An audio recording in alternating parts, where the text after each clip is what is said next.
Hey everyone, Warwick's here.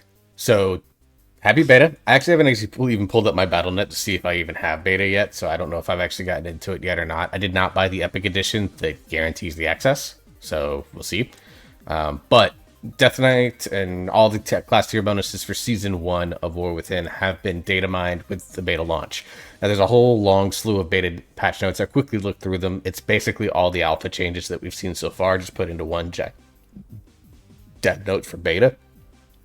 So nothing new there. Go out of there. But what we're going to do in today's video is we're going to go over all the class set bonuses. Now, I'm obviously not an expert on a majority of the classes in World of Warcraft. I would argue the only one that I even have a strong knowledge base in is Monk, but I do know about specs that I've played in the past, understand their functionality, and then the classes that I don't have, I still want to be able to talk about them and give like an outsider's perspective on them, because I still think that that's useful information and useful feedback. So a class like Priest, for example, that I have no knowledge of other than kind of what some of their spells do, I'm going to still look at it and say, okay, this sounds like, as someone that could potentially play Priest, does it sound enticing?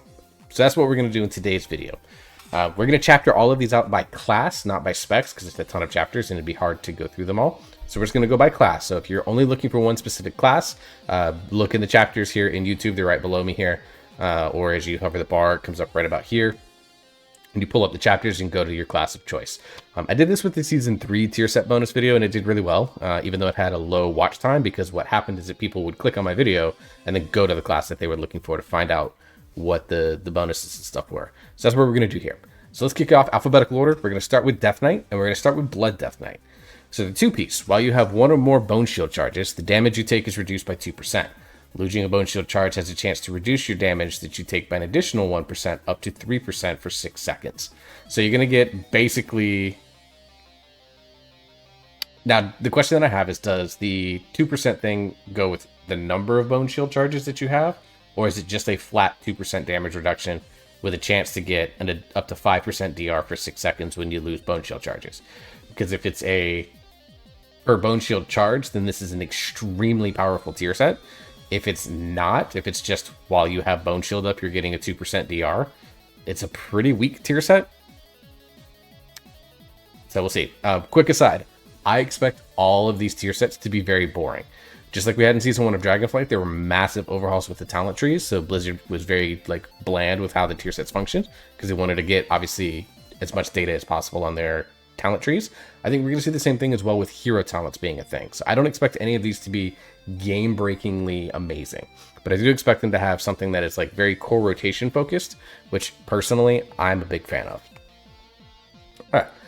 Death Knight 4-piece, your damage, or Blood Death Knight 4-piece, your damage is increased by 1% per active Bone Shield charge, so plus 10% damage. Taking damage while below 6 Bone Shield charges has a grant to generate 1 to 2 Bone Shield charges. So did they just not want you to push Marrowrend? Is that what they're doing? They're trying to phase out Marrowrend? Because that's what it feels like between Death Caress, Dancing Rune Weapon, and things like that, plus other ways to generate Bone Shield charges that have been coming with some of the Blood Rework talents. They're just kind of making Marrowrend and not a button, which is kind of weird. Very weird. But we'll see. I'm not a Blood expert. I may be reading that wrong. But for Blood, I think this is a pretty decent one. You get a good DR. It is a good damage bonus as well. Defensive bonus with the Bone Shield recharges when you fall below 6, which really I think is below 5 is really the Ossuary fun stuff, where your runic power cost on Death Strike is reduced for Ossuary, while you have, I think it's 5 or more Bone Shield charges, so this is definitely going to play into that as well. Make sure that you kind of always have an Ossuary going. Pretty well. Your runic power spending abilities deal 8% increased damage, so I don't think this is going to impact Obliterate all that much, because Frost Strike and Glacial Advance aren't massive parts of the damage profile. This is, however, going to be really big for Breath of Sindragosa builds. So I think we're kind of getting an idea of what Blizzard's looking at for your Season 1 build with your Breath of Sindragosa. Consuming Runic Power has the chance to increase your strength by 10% for 8 seconds. Again, I think this plays really well into Breath of Sindragosa builds. I'm going to blow this up a little bit so you guys can see it a little bit better. There we go. So I kind of get the feeling that Frost has kind of seen where its Season 1 fate is going to lie, and that is a Breath of Sindragosa build. Now, I could be wrong. It could be a situation where Glacial Advance and Frost Strike could be useful, especially because been trying to kind of make Frost care about its runic power economy in all builds. Right now on live, it's you care about it for breath, and you do not fucking care about it for obliteration builds. You're just always overcapped on RP. It's not really a fun build to play, in my opinion, because you ignore half your resources. You only care about your runes. That's not a good gameplay loop, in my opinion. So I get that's just my read on it as someone that understands Death Knight well enough, and is a big fan of Frost DK in particular. I'm personally a fan of dual wield Breath of Sindragosa and dual wield obliteration builds. I love the way dual wield plays in those styles, even though it's not really viable right now because legendary. But I don't mind this build. It's not, again, world breaking. I think it's probably going to push Breath of Sindragosa into being the meta build, which is going to make a lot of Frost DKs unhappy because they've been playing Breath of Sindragosa for longer than my son's been alive. Unholy. Minions deal 8% increased damage. Sure. When you summon a minion, your haste is increased by 2% up to 8% for 8 seconds. Okay. Not bad. Unholy, I think, is kind of getting a little bit of a much more conservative bonus because they kind of got burnt to the ground and rebuilt from the ground up with this patch, with a lot of the core Unholy ideas still being thought about, but being approached in a very different way. So overall, as someone that is considering Death Knight for their plate class character for War Within, these bonuses aren't going to do anything to change my mind. I'm definitely going to be messing around with Frost and Unholy. I'm not very interested in playing Blood, and the way that the Blood rework has gone has kind of pushed me away, even I think further away from it. It's just not a tank I don't see myself enjoying. And as someone that does play a lot of tanking keys and possibly will be doing it in Raid, it's kind of pushing me away from DK overall. Like if I played DK, I'd only want to play as DPS, and I don't like pigeonholing myself like that. I'm someone that likes to multi-roll. So right now, DK is still in the mix because, again, they might make some more changes to Blood in particular that kind of make me feel enticed to play it. I'm very intrigued by what they're doing with Frost DK, and everything that I've been hearing about the Unholy changes that they've made make the spec feel a lot more... it raises the skill floor while maintaining a pretty high skill ceiling. As far as the appearance goes, I think this is not very good, in my opinion. It's basically Shao Kahn with armor, more armor on it, and the helm I think is interesting, but like all of these spikes and stuff like that, it's just too much. If you took away all the spikes and just let these horns and stuff be there, I think this set is much better. I think they kind of went too far with it. Demon Hunter, a class that I've always joked with my guildmates about, that if you see me playing Demon Hunter, that's how you know I'm in trouble without me saying I'm in trouble. I'm not a big fan of Demon Hunter, but I know a lot of people are. I don't really know much about this spec, so we're going to take a look at this, and this is going to be the first one from the outside perspective. Demon Hunter tier set bonuses. Havoc, 2-piece. Blade Dance deals 20% increased damage. Cool. Chaos Strike deals 20% increased damage and has a 25% chance to reset the cooldown of Blade Dance. Okay, so very much a Blade Dance centric blade style. I don't know if that's good or bad. You Havoc players tell me if you like this or not. I don't know if this is what this is gonna do for you. You're still a pretty easy spec to play and pick up and learn, and you don't have a lot of depth to the spec unless you're playing high movement builds. And I don't know. It is I struggle to care about this. I don't know, again, because I think it's I don't care about the momentum. Blade Dance is I've always liked the look of Blade Dance. I think it's aesthetically a cool ability, but there was a build in BFA where you played it with God, I don't remember what the talent was, where when you slammed the ground you did a little extra chaos damage like at the end. Like I thought that was cool, but yeah, I think this is sure. That's what I got. Vengeance. Soul Cleave deals 15% increased damage and has a 35% chance to shatter one lesser soul fragment from a target it hits. Like, isn't my... Again, I don't know much about Demon Hunter. Don't you have too many soul fragments as it is? Why getting even more? Like, you're just sustaining like mad. Consuming a soul fragment increases the damage and healing of your next Fell Devastation by 2% up to 30%. So if you can help it, you want to save this to maximize the damage and healing on this. So I don't know what it does to the gameplay loop. I think Fell Devastation is a great ability for Vengeance. I think it did a lot for them this expansion when it became somewhat baseline. do you want to always hold it? That's the big question. If the answer to that is yes, then great. This is a fine tier bonus. If you don't want to hold it, you kind of want to use it on cooldown, then this is going to feel a little shitty. Your first one's going to suck, and then everyone after that's probably going to be fine because of the cooldown. Demon Hunter tier set bonus pieces. I think that they continue to invest heavily into the Illidan Horn look, and I think they need to become more... they need to use their imaginations a little bit more. Like, I understand that there's some markers on every class that they feel like they have to use to kind of mark this as this is a X class tier set, but like there are many ways to be able to do that. Like, you can do something cool with wings, or you can do something cool with the helm to make like I-beam feel like it's fucking cool, but every tier piece feeling like it has Illidan's horns on them just has become stale. Druid. So Druid, I don't know a ton about Balance and Resto. Feral and Guardian I know a little bit more about, so this is going to be kind of like half outsider, half insider, so to speak. But let's start with Balance Druid. Star Surge damage increased by 8%, and Starfall damage increased by 10%. That's fine. I think it's fine for a very vanilla bonus. Making your AP spenders feel a lot more powerful is never a bad thing. Lunar Eclipse and Solar Eclipse each increase the Astral Power Wrath generates by 1 and Starfire generates by 2. Question for the Balance Druid professionals: how is your AP generation? Because if it's already pretty good or pretty high, then this feels like a wasted bonus. But if your AP generation is a little bit lower, doesn't feel as fast because you're going to lose a lot of haste scaling and stuff like that, then I think this bonus is fine. So if you're a Balanced Druid connoisseur or a Balanced Druid knowledgeable person, tell me what you think. Feral. Tiger's Fury increases your chance to critically strike for 10 seconds, starting at 6%, increasing by 1% every 2 seconds. You already invest heavily into crit as a Feral Druid already, so I don't know how good this actually is going to be. If it did something else like Mastery, then I think it becomes a little bit more valuable.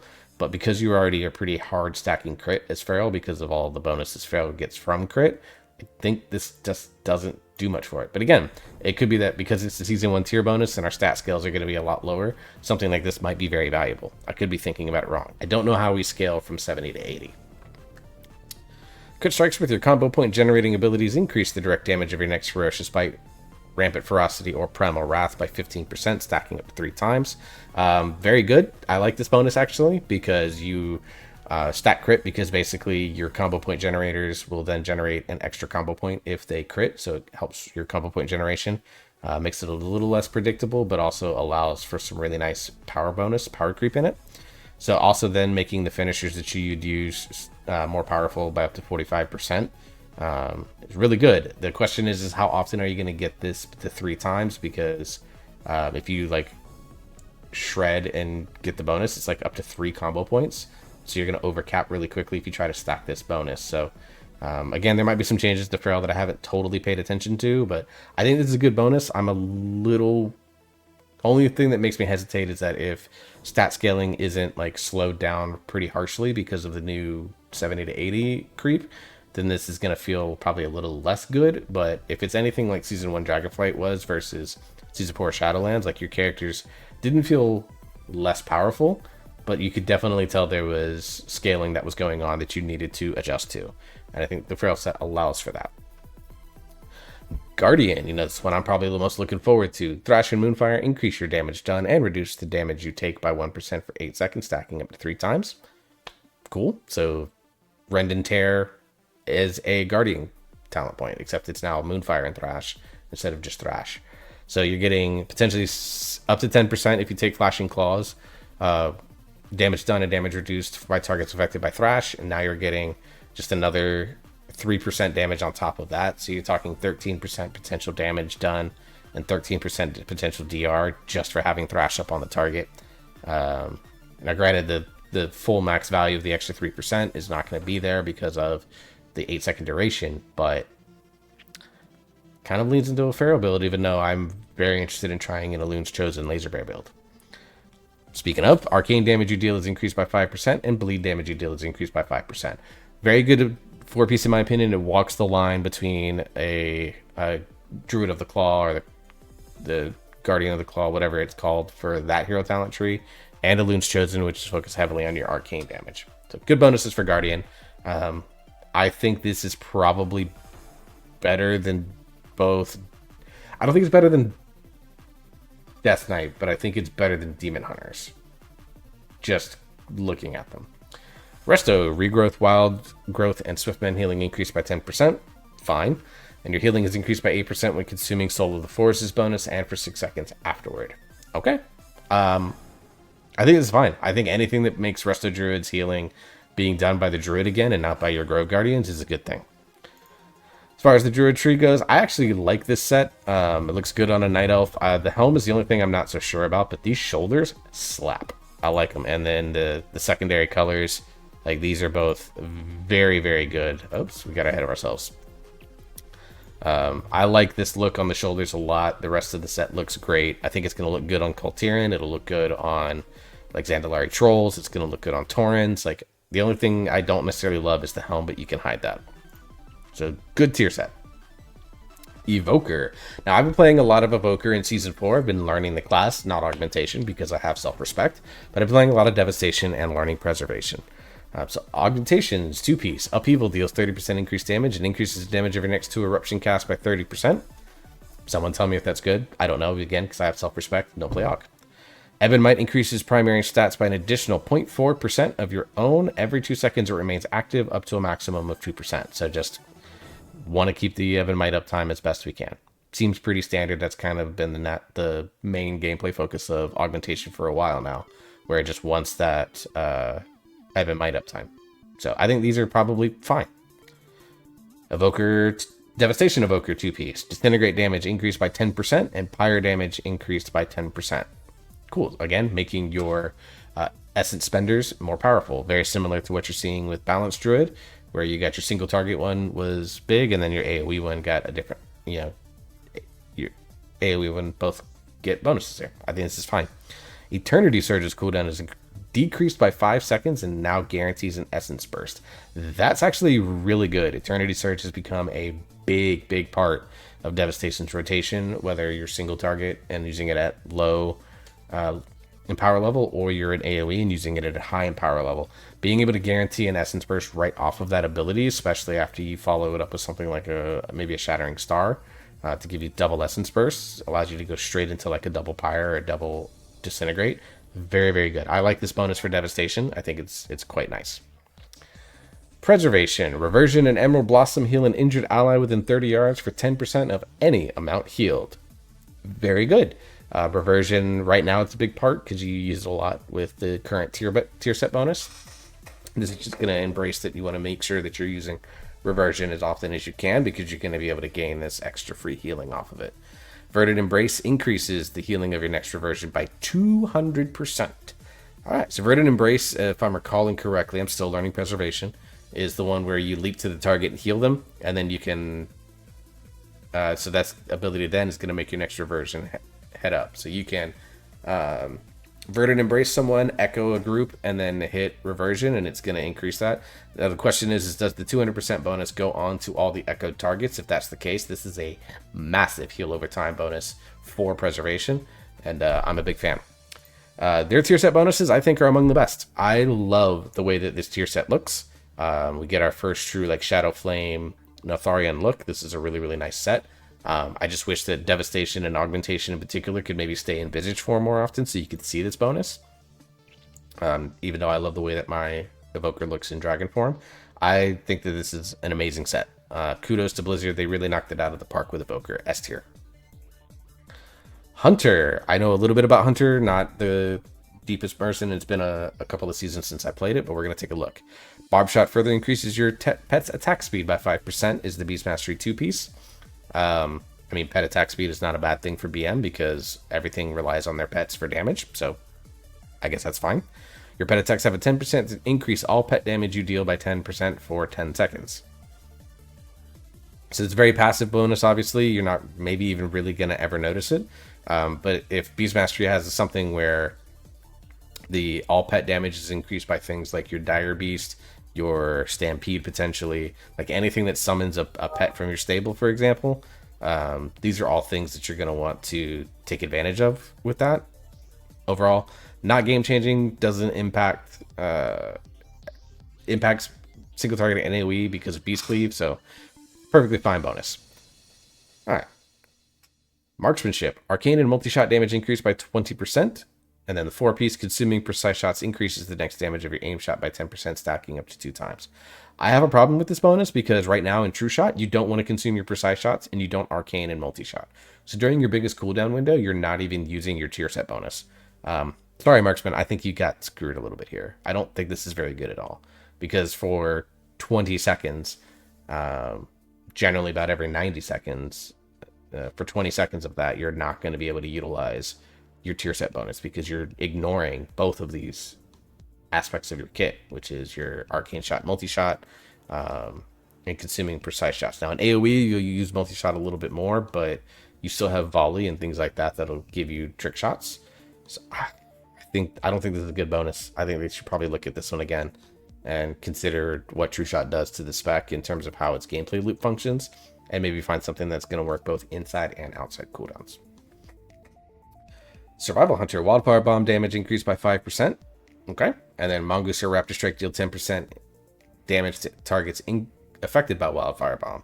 I would like to see Butchery put in here as well to give it both an AoE buff and a single target buff. You could argue the Wildfire Bomb buff being 5% is a big AoE buff, but just for consistency purposes, in most AoE situations, you're using Carve and Butchery more often than you use Mongoose and Raptor Strike.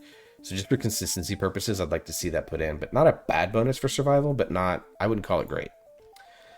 This tier set bonus, I wish they would get rid of the animal skull like helms and the one animal skull thing. The bones look is something that hunters have been doing for a long time. I don't really like this set at all, really. The belt is kind of neat, but other than that, I'm not a fan.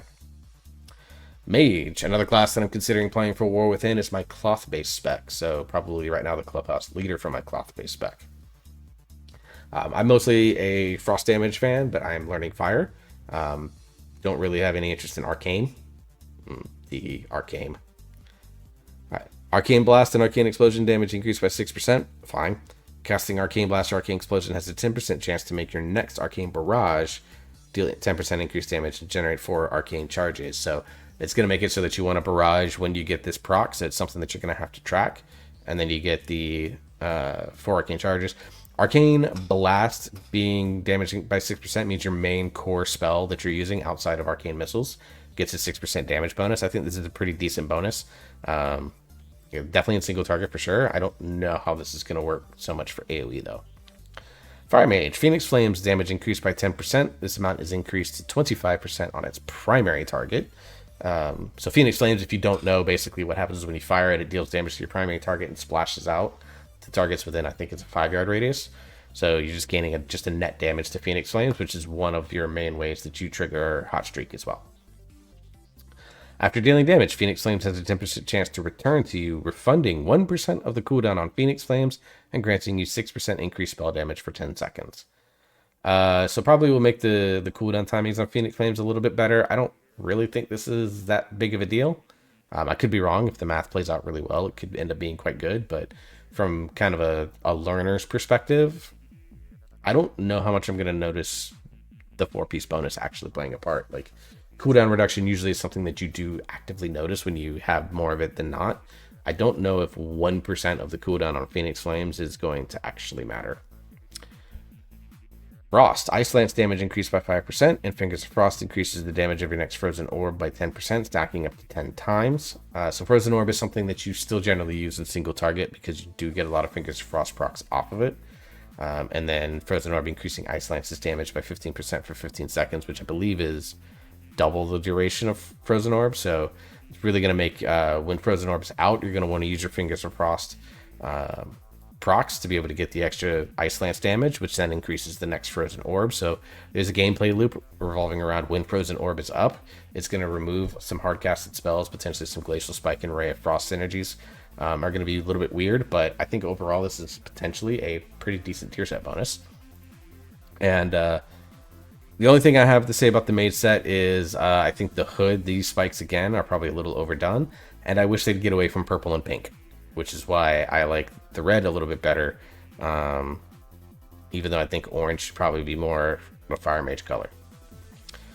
Monk tier set bonuses. Obviously, this is going to be the one I probably spend the most time on because Monk main. Brewmaster 2-piece. Blackout Kick and Keg Smash deal 20% additional damage, and Shuffle also grants 3% damage reduction. I don't mind this. Keg Smash already has, with Keg of the Heavens, a big damage boost and a second charge. So gaining even more damage on top of that is just going to make your main rotational ability hit really, really fucking hard. And then Shuffle, which you should always have up. From the moment you throw your first Keg Smash, you should never drop Shuffle. So you're just gaining another 3% basically perma damage reduction on top of the 5% damage reduction that you're getting through Breath of Fire. So nice little stacking damage reductions that you're getting for Brewmaster, on top of the fact that you get some really nice talent point adjustments that we've talked about before in other Brewmaster videos. They'll be up there if you want to go check those out. Not a bad 2-piece bonus. Blackout Kick increases your damage dealt by 1% for 15 seconds, stacking up to 3, and has a chance to reset the cooldown of Keg Smash and makes its next cast cost no energy. Good DPS buff here. This is a really good DPS buff, but also Keg Smash does have that defensive benefit because it allows you to activate if you have Sala Beams, where when you Keg Smash, you're getting an instant reset on your Breath of Fire. So you're always going to have your Breath of Fire debuff up. This also, Keg Smash give you a good amount of Shuffle, which means you're always getting that 3% damage reduction, and you're getting extra damage. Blackout Kick increasing your damage dealt. Like, there's a lot of little damage stacking here. Brewmaster, the last few tier sets have really focused hard on offensive tier bonuses, which is a little concerning because Brewmaster right now is probably the worst tank in terms of damage intake and being able to manage the damage intake. So I would have liked to have seen something a little bit more, but maybe there's more testing that's been going on that they've seen where the defensive benefits of things like the talent changes they made have actually made Brewmaster really strong. And I think with Master of Harmony, with Double Celestial Brew, and some things with like Elixir of Determination, you're doing a lot through absorb shields as well with the spec right now, so there's potential that they don't feel like they need to do that because absorbs are very powerful for the spec. Overall, I'd say this is probably a pretty mid 2-piece I really like. The 4-piece I'm fine with. I'd say it's probably like A level if you're doing a tier list of this. Mistweaver, Enveloping Mist and Renewing Mist healing increased by 10%. I think this is a carbon copy of Season 1 of Dragonflight's one, so sure. Vivify extends the duration of Renewing Mist and Enveloping Mist on its primary target by up to an additional 4 seconds, potentially. That's very good, actually. Longer Renewing Mist means more chance for it to jump, which means more chance to have Renewing Mist out on as many targets as possible, which is going to mean even more Vivify healing cleave. Now, this obviously doesn't spread to any target except the one that you cast the Vivify on, but if you manage it right, there's definitely a way to extend these durations through both Ancient Teachings and now through this tier set bonus to make Renewing Mist have a long duration on a lot of targets. I think it's going to have some really nice skill expression for the Mistweavers that can really take advantage of it. I like this bonus. Windwalker, Tiger Palm increases the damage of your next melee ability by 5%. So that's Blackout Kick, Strike of the Windlord, Fist of Fury, and Rising Sun Kick, I imagine. Decent chance you can try to manipulate it so that you're always getting it on Rising Sun Kick or Strike of the Windlord, but that's going to be difficult. So you're probably just going to play this and just maybe try to Tiger Palm more often between using spenders without overcapping your chi. So there's definitely going to be some tracking that you have to do with making sure you're trying to get this buff on as many chi spenders as humanly possible while not overcapping your chi at the same time, casting a lot of Tiger Palms. Interesting gameplay loop. We'll see how it plays. I would say I like the idea. We'll see how it feels in execution. Your other melee abilities increase the damage of your next Tiger Palm by 25%, stacking up to 6 times, and 15 of Tiger Palm damage dealt on the nearby enemies reduced beyond 5 targets. I love that. That is awesome. So you basically, your gameplay loop is that your Chi Builder is going to increase the damage of your next Chi Spender, and your Chi Spenders are going to increase the damage of your next Chi Builder. This has, and the damage dealt on the nearby enemies does give it some value in AoE, but I think Windwalker is potentially going to be a beast in single target because you have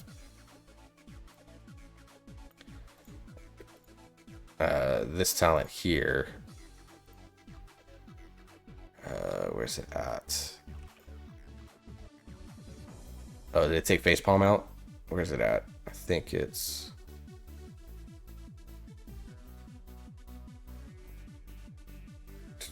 There you go. So this is also going to be playing into that. So this could make Memory of the Monastery a potential talent play that you make. It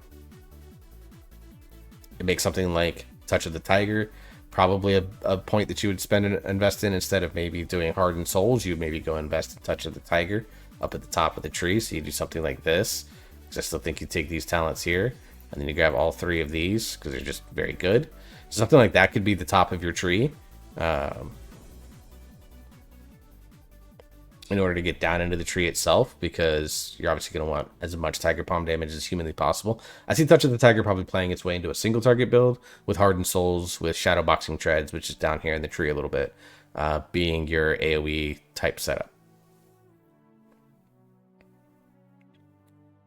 So some interesting some options there with the Windwalker tier set. I actually really like the Windwalker tier set. I think it's pretty interesting, pretty cool. Again, it's going to be something that if you can maximize it as much as humanly possible, it's going to have that skill expression for you.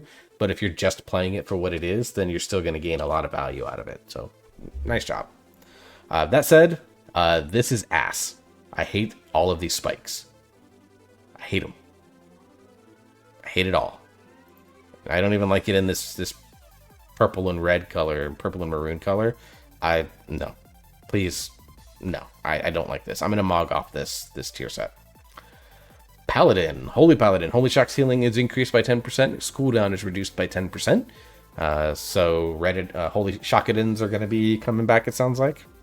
I think that's one of the more interesting holy gameplay aspects. So fine by me.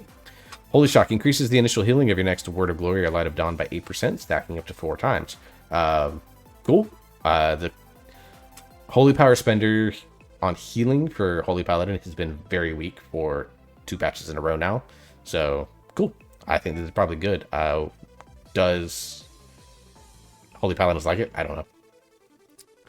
Shield of the Righteous deals 10% increased damage against 3% damage reduction. You're pretty much Shield of the Righteousing with almost all of your Holy Power spent. So pretty much going to have that 3% damage reduction up. Now, if there's a duration on it, or is it just like while your Shield of the Righteous is up, in which case you're going to have that up all the time. Casting Holy Power ability increases the damage and healing you deal of your next Avenging Wrath by 5%. So basically you can make your wings even more wingsy when you use Shield of the Righteous. So it's just going to make your cooldown window even more powerful. I don't know if I like that for Paladin, but it's interesting gameplay. Not something that we've seen from that. We're getting a pretty diverse set of tank ones here so far. I'll probably go back and do like a tier list on these later on, but once we get some more tuning on them, but we'll see. And Rat, Bladed Justice damage increased by 15%, and Wake of Ashes damage increased by 10%. So a couple of main builders here that you're using and getting their damage increase. And then when you Wake of Ashes, you're also getting a damage done increase by 10% for 8 seconds. I can see this playing into something like Final Reckoning and Execution Sentence pretty heavily. I'm not a big fan of that type of gameplay style. I don't really like Execution Sentence or Final Reckoning personally. But it's going to make your burst damage windows ridiculous. Like very, very ridiculous. Now that said, this purple Paladin set is banger. This is amazing. I put it right there next to Evoker in terms of my favorite ones. I love this. No notes. Priest. Discipline Priest. Atonement healing increased by 5%. Never a bad thing for Disc. Smite and Penance increase the damage of your next Mind Blast by 25%, or absorb the absorb amount of your next Power Word Shield by 15% up to 3 times. I don't hate that either. Like, you get a good choice of, do you want to do more damage, or do you want to have a bigger shield on like your tank or a target that's about to take a big hit? Again, some skill expression there with how you play it. In Raid, I could just see you mostly just using it on the Mind Blast, but in Mythic Plus, there's actually going to be some really interesting choices that you have to make between trying to do a little bit more damage to kill this thing quickly, or, hey, I need to save this tank, or hey, I need to save this DPS that's got this debuff on them, whatever the case may be. Not a bad one, in my opinion. Serendipity is 10% more effective. I don't know what that means. I'm sorry. Heal, Flash Heal, and Prayer of Healing all have a 50% chance to cast again at 35% effectiveness. That is potentially going to have massive overheal potential. I don't know how good this is going to be in Raid. Mythic Plus, I think it'll be very good, but in Raid, I'm worried that it's going to overheal like fucking crazy. Shadow. Longer duration on Devouring Plague. Cool. I think it's what, like 12 seconds now, so it's 13. And then you get extra damage done by 2% damage increased for 10 seconds with overlapping applications. So once you get your first plague up, sounds like you should be able to do enough to keep things rolling pretty easily. My brother did kind of peek me in a little bit on this one. He said this is basically a white boy, khaki shorts, a button-up shirt, and a backwards baseball cap type of bland. So take that for what you will. That said, Priest tier set, I really like it. I love this helmet in particular. And even this kind of light side one with this Naru-looking helm on it is pretty freaking cool. So Priest gets another banger tier set. Season 2 tier set, one of the best ever. This one, I think, doesn't compete with that one. But among the ones that we've seen, it's right there with Evoker and Paladin for awesomeness. Alright. Assassination Rogue. When your bleeds deal damage, they have a chance to grant you Vile Tincture for 8 seconds, increasing your poison damage by 1% up to 10 stacks, so a total of 10% extra poison damage. I know Deadly Poison, a pretty decent, it's an okay amount of damage. It's not like your main source. So this is just kind of granting you poison damage when your bleeds are ticking. You always have a Rupture going. You're always going to have a Deadly Poison stat going, it sounds like. So like this is damage that's very easily tuned on the margins. 4-piece, while you have 5 or more stacks of Vile Tincture, Garrote, Rupture, and Crimson Tempest, deal 10% additional damage. So once you get your 5 stacks up, then you're going to want to... The question is do the Garrote, Rupture, and Crimson Tempest dots, do they snapshot like Feral Druid does? If they do, then there's going to be real gameplay involved with snapshotting particularly your Rupture, to make sure you're maximizing your bleed damage. If it just updates dynamically, then you don't pay attention to this at all. You just do stuff.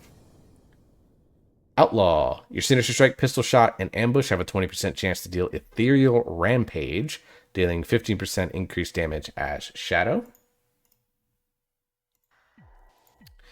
And then Ethereal Rampage additionally increases the damage of your next between the eyes by 6%, stacking up to 3 times. Ethereal Rampage sounds really cool. It doesn't sound very much like it's supposed to fit Outlaw's kit. I'm not sure what to make of this. Subtlety. Symbols of Death increases the damage of your next secret technique by 20%. Okay. One minor cooldown increases the damage of the next minor cooldown. Probably not a bad place. Again, can be tweaked on the margins very easily without affecting the core of Subtlety. And Secret Techniques increases the damage output of your other finishing moves by 16% for 7 seconds.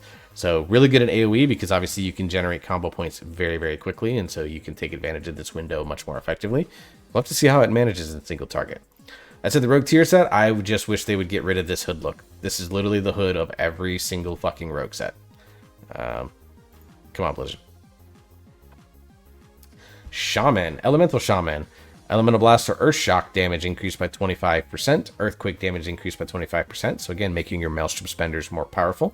Never a bad idea. And then spending Maelstrom gives you 5% increased critical strike chance and 10% increased critical damage dealt. Now, I don't know what the stat priority for Elemental Shaman is, so is this good or not? Please, if you're an LA Shaman main, let me know. All like 2 of you that are left. Enhancement. Storm Strike, Lava Blast, Ice Striking, Crash Lightning deal 15% increased damage. So basically, literally every single core rotation ability that you have. Okay. And then Feral Spirits last 100% longer. I think right now they last like, what? I think it's 8 seconds. So going to 16 seconds, that's a really nice boost. Enhancements, a very fast gameplay loop. This is only going to make that, keep that going. I think this is fine for enhancement. I know a little bit about enhancement. Haven't played a ton of it lately, but overall, I think that's probably a decent bonus. Very sustained profile because literally every single damage event that you do outside of melee white hits is increased by 15%. It's kind of ridiculous. Restoration. Tidal Waves increases the healing of affected spells by 10%. Remind me of Tidal Waves, I don't know. And Tidal Waves is 80% more effective and reduces the mana cost of affected spells by 8%. Cool, so making the spells Tidal Waves effects more powerful and gives them a little bit of mana cost reduction. I don't know how Resto Shaman is on mana, but anything that reduces mana costs is never a bad thing in my opinion. Shaman tier set, I don't know what this thing up on their head is. Other than that, this set bonus isn't... It's kind of meh. Warlock. Affliction. Malefic Rapture damage increased by 5%, and its critical strike chances increased by 10%. They've redesigned Affliction to make it very heavily Malefic Rapture based, or at least they're attempting to. I've seen screenshots where Shadow Bolt is actually doing like 30% of your damage, which is dumb. So they still have some work to do, obviously. But whether you're a Rapture lover or not, this is the world you live in. You're going to have to deal with it. Malefic Rapture has a chance to increase damage dealt by your Agony, Corruption, or Unstable Affliction by 15% for 8 seconds. So basically, using your spender makes your dots that you are using to empower your Rapture more powerful. Very synergistic gameplay loop, whether or not you like a Rapture or not. Demo, your primary demon deals 5% increased damage, and your Shadow Bolt damage is increased by 50%. So Shadow Bolt is the primary shard generation in along with Demon Bolt. They've made changes to Demon Bolt to try and slow down the shard generation that Demon Bolt gives you. They've been very successful with that, from what I understand, making Shadow Bolt a little bit more important in terms of the shard generation economy in demonology. So giving it an extra damage increase to make it feel like it's a much more impactful spell, I think, is a good idea. And your primary demon, which is always your Felguard, doing 5% increased damage, not bad at all.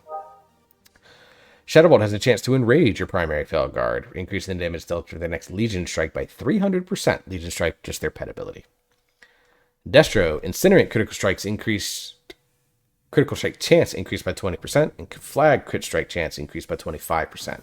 Destro never really been a crit strike class because Chaos Bolt always crits, so there's no value in crit. So giving them a tier set that makes their other abilities have better crit chance is just going to make the spec, I think, feel a little bit more fun to play. Because when you see big number pop up for crit strike, that's never like a terrible thing. When Flag crit strikes, your fire damage is increased by 5% for 6 seconds. Now it does affect Chaos Bolt, which is, I think, Shadow and Fire damage.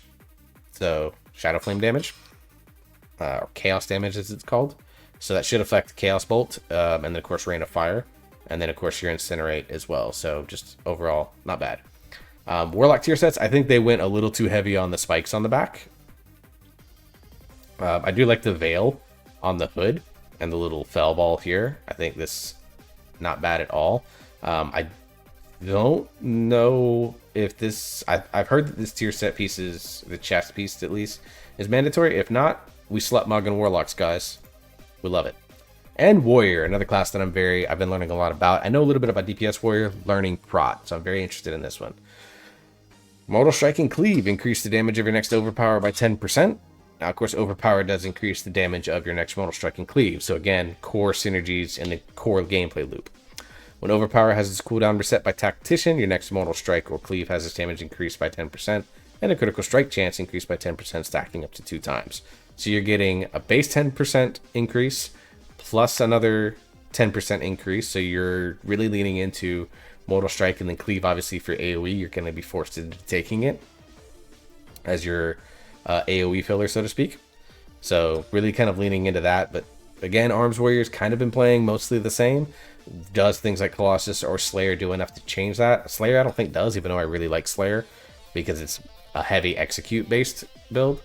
But overall, I think this is probably fine. It takes the core gameplay loop of Arms. It's been very entrenched, heavily entrenched in the Arms gameplay, and just doing things to empower the damage of your Overpower and your Mortal Strike Cleave. It's fine. Fury, Bloodthirst increases the damage of your next Rampage by 10%. So this is not necessarily meaning that you're playing the Bloodthirst build that you saw in like Season 2 of Dragonflight. But it does mean that Bloodthirst is always going to have value, even when you're playing a heavy Raging Blow build. When Raging Blow resets its own cooldown, the damage of your next Bloodthirst is increased by 10%, stacking up to 2 times. So it does give, now the 4-piece, now we're looking at potential for both a Raging Blow build and a Bloodthirst-based build. So I think they've done a good job balancing potential gameplay styles for Fury. I kind of like the Arms one a little bit better than Fury. But I mean, ultimately, like, DPS Warrior players are basically just going to play whatever sims higher, unless you're like an ardent fan of one. Alright, and finally, Prot Warrior. When your Shield Slam cooldown is reset by Strategist, you gain Expert Strategist, increasing the damage of Shield Slam by 5% and reducing all damage taken by 3% for 6 seconds. You get a lot of resets on Shield Slam, I've noticed in my time playing Prot Warrior. So this is basically much like the Thrash for Guardian Druid or the Shield of the Righteous for Prop Paladin. It's going to basically, ideally, be just like a permanent 3% DR at all times. And then Shield Slam critical strikes increase the damage dealt by Thunderclap and Revenge by 10% for 8 seconds, which kind of tells me that Protection is probably leaning a little bit more into Mountain Thane versus Colossus, which is fine with me. I like Mountain Thane. And then this, I think they went overdue on the spikes. I don't like this at all. The rest of the armor looks good, but they should have done something different with the helms and shoulders. It's amazing how the helms and shoulders on a lot of these specs just like severely negatively impact a lot of these bonuses. But good ones like the Priest, the Paladin, and the Evoker one here, like they all really enhance the spec. So anyways, guys, that is a super long video on the tier bonuses for Season 1 of The War Within. Again, everything's going to be chaptered out if you want to check it out. If you enjoyed this or want to see me do more of this stuff, make sure you like, share, subscribe to the channel. It's free to you, costs you nothing, helps me out a ton. I'm on the road to 1,000 subscribers. Would love to hit it by the end of this year. Maybe even by the War Within release. Until the next video, I hope you all stay safe. Hope you enjoy yourself. You're having fun. You keep on gaming. We'll see you next time.